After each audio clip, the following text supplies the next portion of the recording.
Good day. So pinag-usapan namin ni Bombo Ibon Karange sa Ladino ng Bombo Radio Gensan yung gulo dyan sa Gensan, no? Yung pagbito ni Mayor Lorely Pacquiao sa actions ng ating sangguniang panglungsod, saka yung away nila dyan sa job orders na pwede bang mag-hire yung vice mayor ng mga empleyado, saka job orders.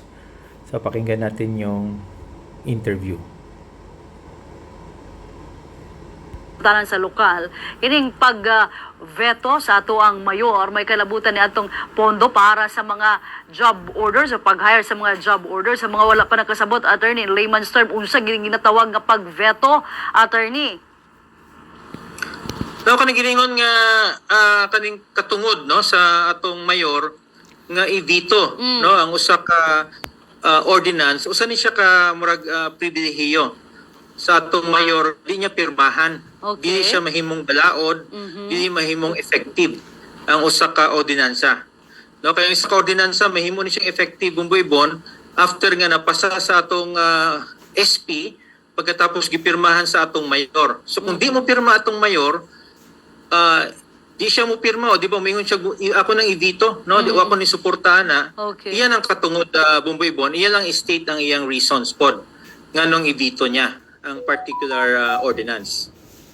Okay, so kini pod attorney, so ang mahitabo man gud no kay ang ginaingon nga kanang ang DBM nihatag na opinion nga okay no adunay katungod ang Vice Mayor's Office nga mag-hire og mga JOs og mga contract workers. So pero nagdesisyon na karon nga ihatag na lang o ipadangat na lang kana sa korte, Attorney Ray.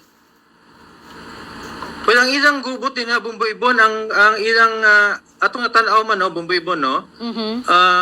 Atong personal opinion murag ilang gubot ang characterization sa in English pa. Pag-differentiate sa mga pag-hire og mga empleyado. Okay, although ang ilang gubutan din ni bumbuybon kanang giningon nga JO, job Yes. order.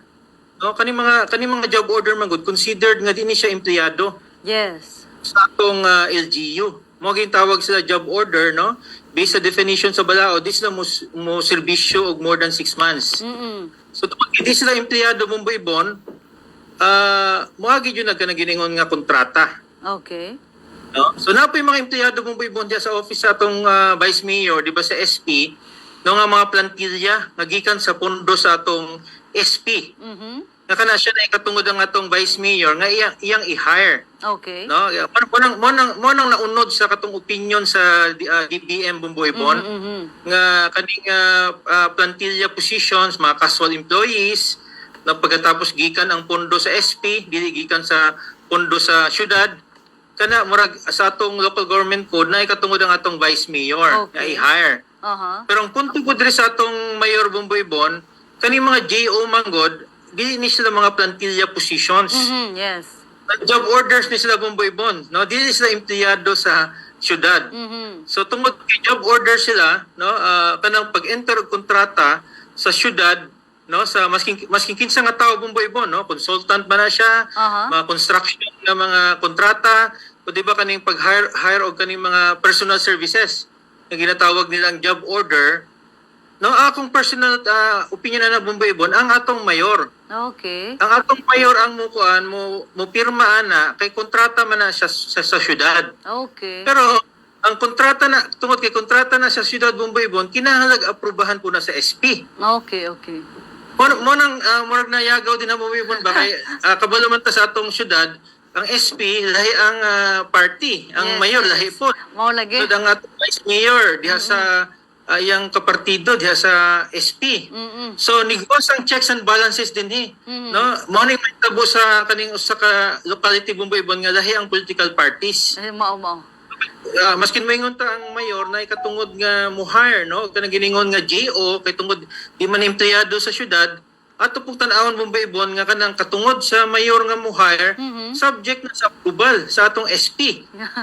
So kung di mo approve ang atong SP Bumbuybon, mas masayang ang katungod sa mayor. Walay ma-approve mayor.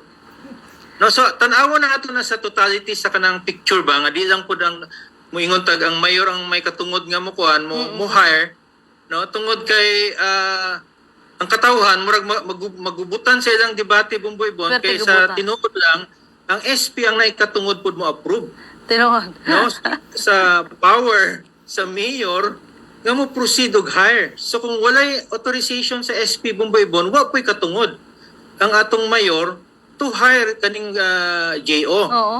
Pero sa pangutana lang kung kinsa ang pirma aning job order, mura man ang issue Bomboy Bon, no, asa akong pagtanaw, murag klaro man nga ang atong mayor ang naikatungod as far as JO.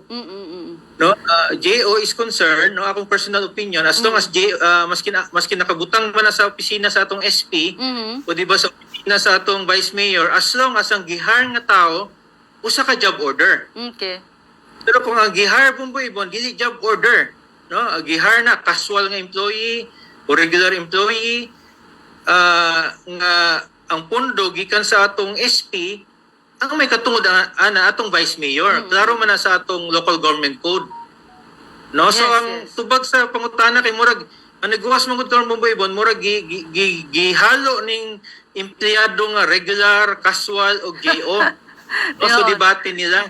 Oo. No, kay so nagbukas karon ang usa ka kampo ginagamit ng usa ka concept nga kana nga concept applicable lang man na sa JO. Murag No, gilabihan so ulit na. Bomboy Bon, basta JO usa ni siya ka mga empleyado nga usa ka tawo nga dili empleyado sa syudad. No, so tungod kay di man siya empleyado sa syudad, ang atong mayor ang naikatungod ana nga mopirma, no, sa iyang kontrata. Pero kanang iyang pag-hire sa atong mayor, no, sa JO, subject na gyapon Bomboy Bon, no, sa authorization sa atong SP. Hindi mo authorize ang SP, wala mapirmahan atong mayor gyapon. Mao lagi So in attorney. short, deadlock. No, deadlock ang mahitabo Bomboy Bon. Muingon ni atong mga politiko karon sa atong syudad, pabayaan na lang nato ning mga korte nga mo decide. Pero Tama. ang at the end of the day, murag muguas Bomboy Bon nga kuha, no, ang mo suffer ang katawhan. Tinuod. Sana nga ubot sa atong mayor o atong SP. Murag gilibihan kagubot attorney kay dili mapirma bawo ka adunay balaod ng mayor dili mo pirma ang o dili mo tugot ang SP unya ang SP kung aduna po'y paaprubahan iveto pod sa mayor so mura ba og perting kuana maglibog na ning katawan lugi na kaya attorney walay kahumanan. Yes, dapat naay mga atong mga konsyal nga mopatungaan na Bomboy Bon. No, kay sakto ka din ha. Karon murag nahimo ng excessive kaning checks and balances. Yes. No, kung atong SP dili mo suporta sa mayor, mihimos lag mga pamaagi pod nga mo i-block. No, ang mga proyekto sa mayor, ang mayor pod mohimog pamaagi nga di mo pirma. Yes.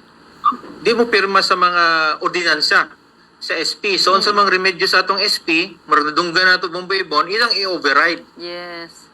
No, i-override ang veto pero manginalas lag numero.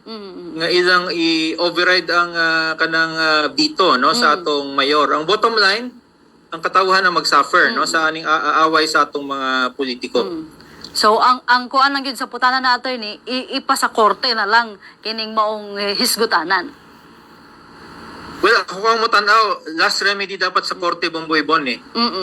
No, dapat ang mahitabuan ni give and take na lang. Okay. No, na siguro campus sa kaning atong leader sa atong mga konsyal o campus sa mayor, ilang lingkuranan ni Bomboy Bon, mag-give and take na lang sila. Kaya kung imong ibutang ni sa korte Bomboy Bon, mahumanan ning term, no, sa atong mayor ug SP, di pa na mahuman ng kaso. No, tapos ilan ning itos up sa katawhan ning ilang gubot, mapasabot nga wa nila na transcend ang ilang mga politika. No, wa nila na transcend ilang politika, so atong murag unsolicited advice sa atong mga politiko Bomboy Bon nga dapat na magpatunga. No, magpatunga nga mag-give and take. No, nga mukuan sila murag di nila isang at ni sa husgado tungod kay ang husgado Bomboy Bon dugay nga proseso ang mahitabo. Okay. Attorney, dahil kay salamat sa imuhang mga opinyon, niining ato ang mga isgutanan din sa ato ang nasod. Salamat kayo, Attorney Ray. Anytime, no, Bomboy Bon. Mao kadto mga kabombo sa Attorney Ray Cartojano ang atong co-anchor sa Duralex Sedlex sa mga hisgutanan din sa lokalidad lakip na sa mga issues sa tibok nasod. Mga kabombo, unta na kami napupugad mga pagtulunan, impormasyon din sa atong pagpanag-uban sa Bombo Hanay Big Time. Kaya si Bombo, Yvonne Carangia Saladino para sa the number one and most trusted radio network in the country, Bombo Radio Philippines. Basta Radio, Bombo!